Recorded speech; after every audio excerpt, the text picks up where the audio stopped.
tonight. This is one of the cooler venues we've been to here, right? And happy to be here in Wyndham. Thank you all for taking the time to come. Glad we're having better weather than we had yesterday. We were up in Rochester yesterday, and it was snowing, like real New Hampshire snow. So it was good to experience that. So thank you all for coming tonight. I appreciate you being here. I appreciate your support. You know, we started these town halls the same way.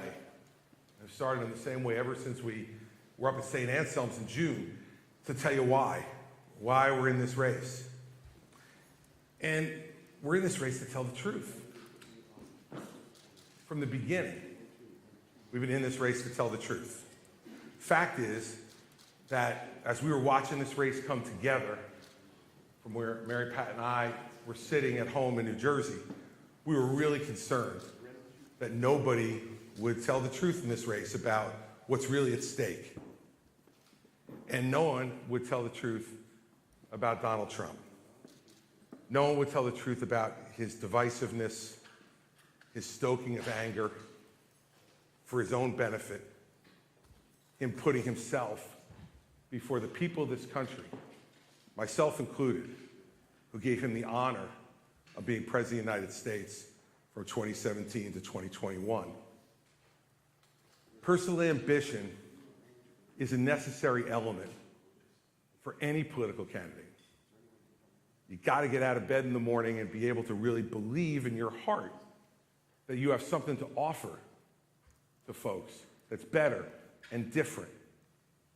And so I have no argument with people who are involved in politics being ambitious. You need to have it.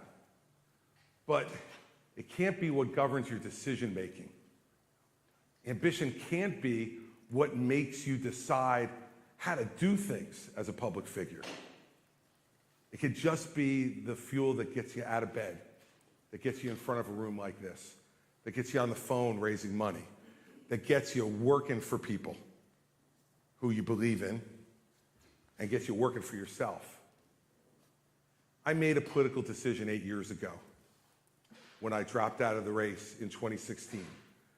I looked at the polls, and I decided that Donald Trump was going to be the nominee, and that since I'd known him for 15 years, that I could make him a better candidate, and if he won, maybe a better president. I knew his flaws, but I also knew he was going to win the nomination. So I decided that I would get behind him and support him. I let the ambition get ahead and in control of the decision making.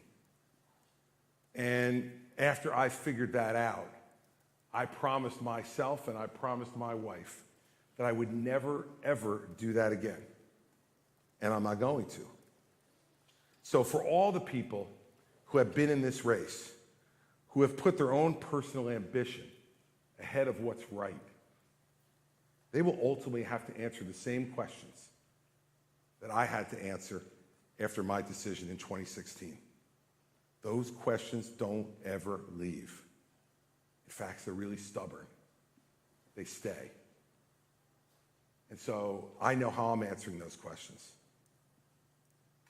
I've never believed that Donald Trump was a foregone conclusion as our nominee in this race, and I knew that the case had to be made against him. Now, there are people in our party who are resigned to the fact that he was going to be the nominee, resigned with the fact that the case didn't even need to be made because it would be a waste of time. They sat on the sidelines, and all they did was voice their opposition in private, behind closed doors, quietly, so no one could hear. And that's not leadership, everybody. That's cowardice. It's cowardice and it's hypocrisy.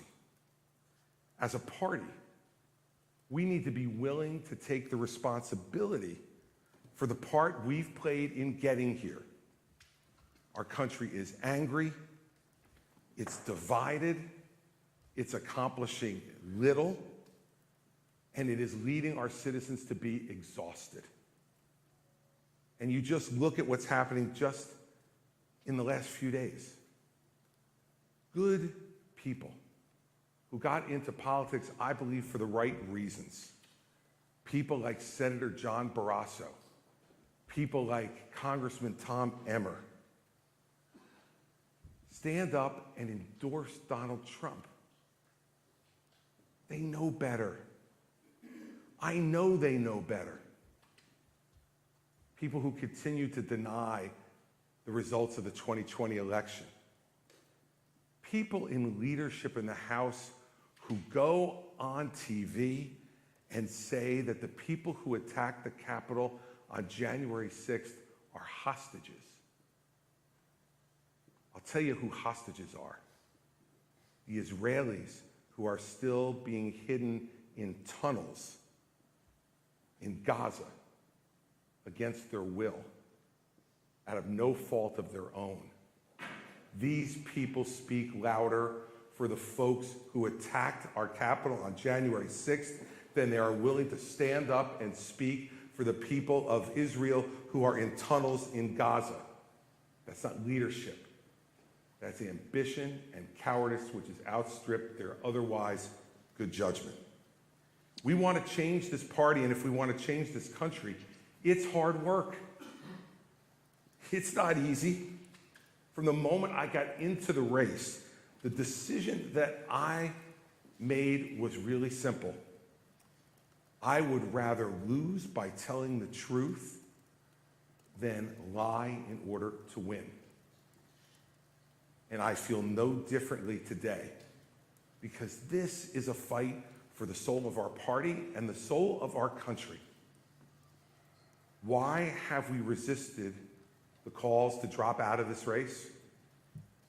Because unlike some of the other candidates, we're fighting for something bigger than ourselves.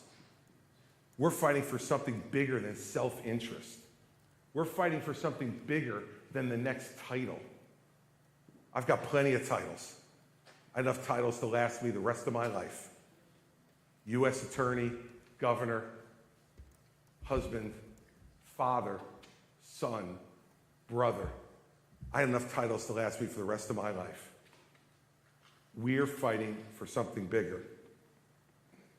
It is something that conventional wisdom thinkers just can't possibly understand. And so they've been saying for weeks and weeks and weeks, because some polls, that I should drop out of the race, that I should get out for that reason. The smallness of the campaigns, who spend more time arguing and worrying about who should get out of the race than they have spent going after the front runner. They spend all their time saying, oh, Christie should get out, Scott should get out, Pence should get out, Hutchinson should get out, Burgum should get out. They and their donors have a different target every day to try to minimize the attention to their own campaign. How their own campaign is a campaign that doesn't play to win. It's a campaign that plays to not offend. The problems in our country, the divisions and influx at our border, the problems with our enormous debt, the failures of our education system, all of those things and much more will not be solved by people who are too afraid to talk about what the real problems are. If we ever have a hope of restoring this party to be a governing party of principles, we have to be willing to do the hard work and take some of the heat that comes with it. We have candidates in this race who have run away from forums where they were afraid they were going to be booed. I run into the forums where I know I'm going to be booed, because being booed for telling the truth is a badge of honor. I'm proud of everything we've said and done so far. And I'm proud of all the people who have supported us and are willing to do what needs to be done to restore the soul of our country. See, because in the end, all those issues that we've talked about at all the town halls, they're all really important. But they're no more important than the most important issue, and that is the character of the candidate. You don't know what's going to come across the next president's desk. You think you can predict it, but you can't. No one asked George W. Bush or Al Gore what they would do if 4 airliners were hijacked and flown into symbols of American power and killing thousands of Americans. No one asked them that in New Hampshire in 2000. But I was glad we had a man of character sitting behind the desk in the Oval Office when that attack came, because I knew George Bush would do everything he needed to do to protect this country and its people and put them first, not himself first. Imagine just for a moment if 9/11 had happened with Donald Trump behind the desk. The first thing he would have done was run to the bunker to protect himself. He would have put himself first before this country. And anyone who is unwilling to say that he is unfit to be president of the United States is unfit themselves to be president of the United States. Campaigns are run to win. That's why we do them. I see the chairman here in New Hampshire, he knows. We run campaigns to win. My goal has never been to be just a voice against the hate and the division and the selfishness of what our party has become under Donald Trump. It's also been to win the nomination and defeat Joe Biden and restore our party and our country to a new place of hope and optimism in this country. I've always said that if there came a point in time in this race where I couldn't see a path to accomplishing that goal, that I would get out. And it's clear to me tonight that there isn't a path for me to win the nomination, which is why I'm suspending my campaign tonight for President of the United States. I know, and I can see it from some of the faces here, that I'm disappointing some people by doing this. People who believe in our message and believe in what we've been doing. I also know, though, it's the right thing for me to do. Because I want to promise you this. I am going to make sure that in no way do I enable Donald Trump to ever be president of the United States again. And that's more important than my own personal ambition.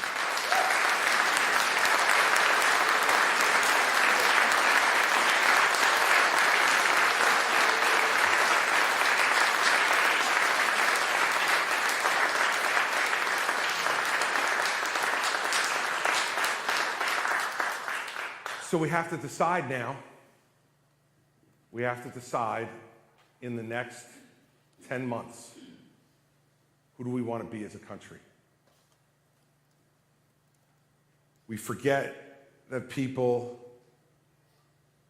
are walking thousands of miles still to get here. We talk about the problems in the border, and there are problems, and we have to fix them.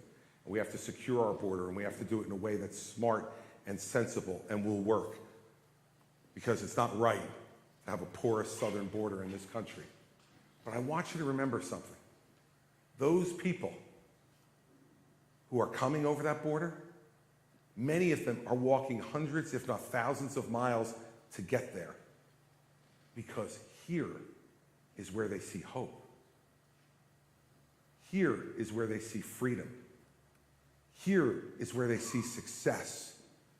Here is where they see that flag, which means for them, thousands of miles away in other countries, all of those principles. We are still the indispensable nation to the rest of the world. We need to be the indispensable nation once again to each other. We need to believe in America as much as they believe in America. Right now, they believe in America in a way that this country, angry, divided, with selfish leadership, who puts their own ambition first isn't doing for our country anymore. We need to change that. And every election is an opportunity to change it. We have people in this race, all they will do is tell you how bad everything is, how angry we should be. And there's certainly sufficient reason for anger at the failures of the leaders we've selected. But they're doing it not for that reason. It's not a moment of honesty and transparency, believe me. It's not. It's because they believe when we get angry, what we'll do is naturally relate to the angriest voice in the room. Donald Trump wants you to be angry every day because he's angry. He wants you to be angry so that you'll relate to his anger and then to vote for him.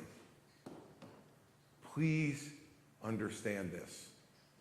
I have known him well for 22 years, more than anybody else in this race has known him.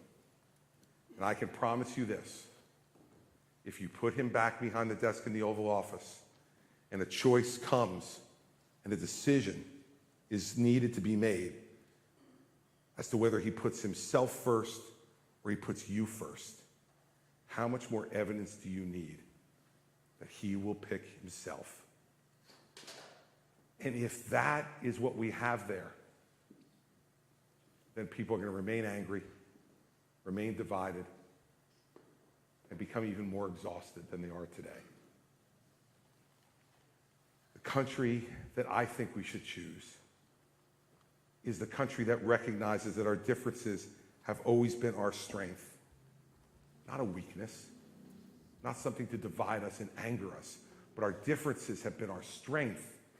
We've come from different countries at different times to different places with different skills, with different religions. And yet, only here can those people become an American. You can't go to Germany and become a German. You can't come to Great Britain and become British. But you can come here and become an American, a real part of this country. The moment we become a place where people no longer want to come in search of a better, freer, stronger nation, that will be the real problem that will be harder to solve. We back our allies around the world, and they shouldn't have to think twice about having America's support. Yet we have petty politics interfering with supporting freedom fighters in Ukraine. We have petty politics interfering with defending our friends in Israel. We have petty politics interfering with making sure Taiwan is armed to fight off the Chinese. They use the border as an excuse not to do those things. How about we have a country where we can do all those things? Because leadership aspires to something greater, not to appealing to the lowest common denominator, which is what the leadership of the last decade and a half in the White House has done, including the current president. We need a country that once again feels like everyone has a stake in what we're doing, that we can bring people together. And it's hard. It's hard to do that. I did it for 8 years in New Jersey, in a Democratic state, with a Republican governor. And it's hard, because we have real disagreements. But those disagreements are small compared to the things that we have in common. But it takes effort. We have to work at it. We have to believe that the other person has a rightful place in our country. We have to believe that whether we agree with them or not, they got elected too. And they have a right to have a voice and to be heard and to have a vote and to have it count. This race has always been bigger than me. It's bigger than any one person if you do it the right way. I tried to change conversation in this race. I tried to force a conversation in this race. A conversation about the real thing that's going on here. I stood on those debate stages, every one of them. The pundits in the media and the professional politicians who worked for other campaigns said I wasn't going to make any of them. Right? Before every debate, no, Christie won't make this one. No, we make this one. I made every one of them. But when I stood on there, I watched the other candidates arguing with each other as if the race was between us, pretending as if the guy who's in front and wasn't there wasn't to be spoken about. Like Voldemort in the Harry Potter books, he who shall not be named, because they feared even bringing up his name would make him appear with his magical, mystical powers to end their political careers. So they say ridiculous things, make ridiculous points. And let me tell you, if Donald Trump becomes the nominee of this party, the moment that it happened was when Nikki Haley and Ron DeSantis and Tim Scott and Mike Pence and Doug Burgum and Vivek Ramaswamy stood on that stage in Milwaukee in August.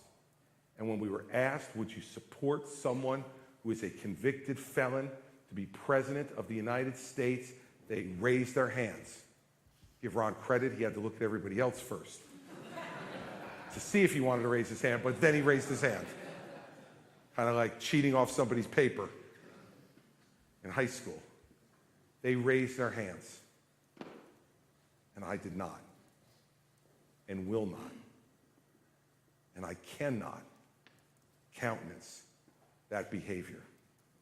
I want you to imagine for a second that Jefferson and Hamilton and Adams and Washington and Franklin were sitting here tonight. Do you think they could imagine that the country they risked their lives to create would actually be having a conversation about whether a convicted criminal should be president of the United States? I can't tell you how many people in New Hampshire have asked me, why isn't there a law against that?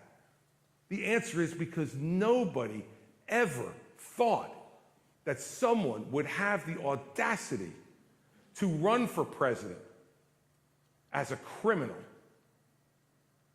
And they never thought that any American electorate would actually support it. It's not their fault that they didn't put it in the Constitution along with 35 years old and a natural-born American citizen. They didn't think, let's throw in here, and not a criminal. They thought maybe we'd get that part. We're going to show them now whether we do or we don't in the next 10 months. Do we get it or don't we? I'm out here saying what I'm saying for the last 8 months because I didn't want to take the chance that you might not get it. I wanted to be the voice that was telling you, this is unacceptable. We deserve better. And now there's some people who want the courts to save us. It's not up to the courts to save us. I remember what Benjamin Franklin said. I'm sure many of you do too. When he was walking down the street in Philadelphia after the Constitutional Convention, and a woman approached him on the street and said, Mr. Franklin, what kind of government did you give us? And he said to the woman, a republic, if you can keep it. Benjamin Franklin's words were never more relevant in America than they are right now. The last time they were this relevant was the Civil War, which of course we know was caused by slavery. The last time those words were that relevant, back in those days. And now we are confronted, 160 years later, with that question again. A republic if we can keep it. It's up to you. I've been running ads all over New Hampshire, ending it, saying it's up to you. And it is. It's not up to me. I've done everything I can. And it's not about me. The other candidates, some of them have made it about them. It's okay. But you forget that the privilege to serve in public office is not about you, but about the people who give you the privilege. Then you lose your way. And so tonight is a sad night for me and for Mary Pat, because believe it or not, we really love the people in this state. We loved being here. Both of our experiences, in 2016 and 2024, in coming to New Hampshire and holding 2-hour town hall meetings and answering every question, has been one of the great joys and honors of our lives. The relationships we've made here have been lifelong relationships now that we're going to keep going forward, no matter what else we do with our lives and our careers. I look around this room and see so many people who have been to so many of these meetings and have been so wonderfully supportive of us. I'd start to name names, but then I'd screw that up, and I'd forget somebody who was really important to us. So I'm not going to do that. You know who you are. And you know how much we treasure our relationships with you. But I will mention one person, because she texted me, it's either last night or this morning, and she said to me, please, please don't drop out. We need you. And that was our friend Tony Pappas.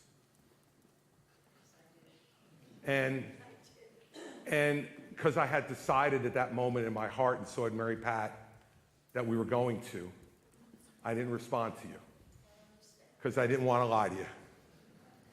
But I turned to Mary Pat and I handed her the phone and showed her.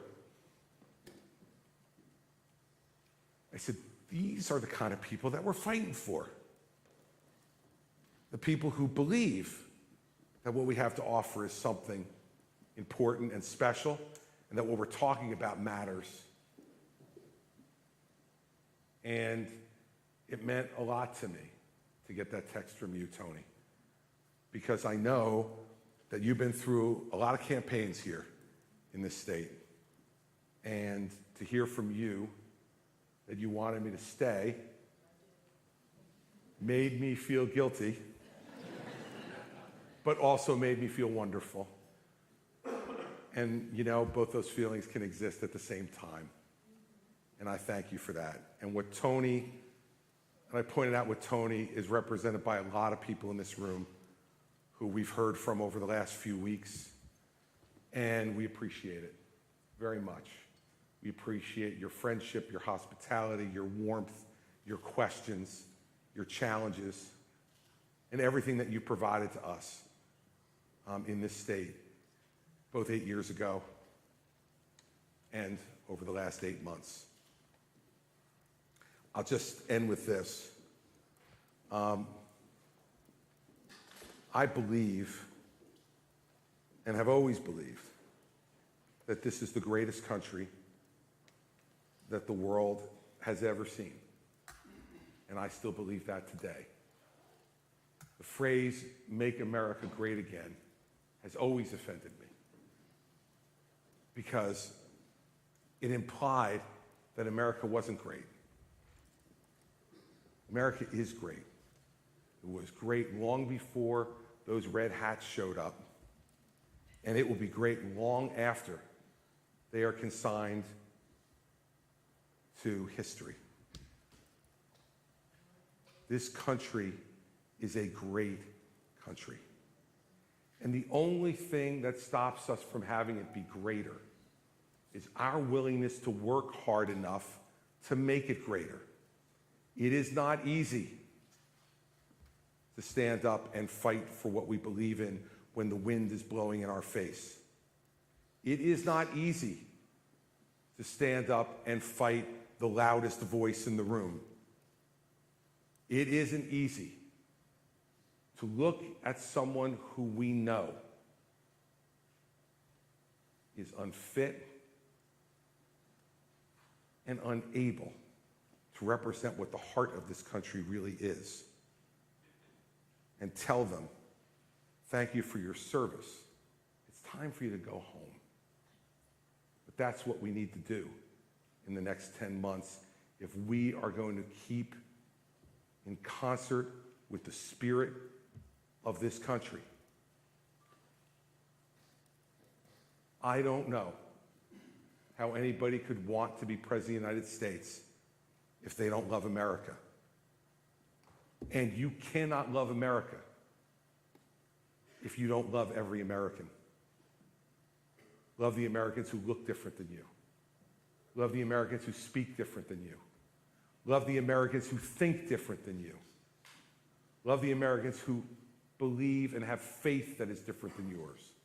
We have had Donald Trump and other candidates in this race say they don't want people coming to this country if there's not of our religion. We don't have a religion in America.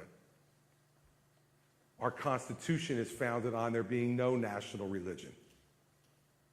Yet we're abandoning that too by continuing to respond positively to the siren song of someone who would actually say something like that as a candidate for President of the United States, meant to only divide. If we don't stand for those principles, we will be the generation that gave this country away. I refuse. When I got into this race, I refused.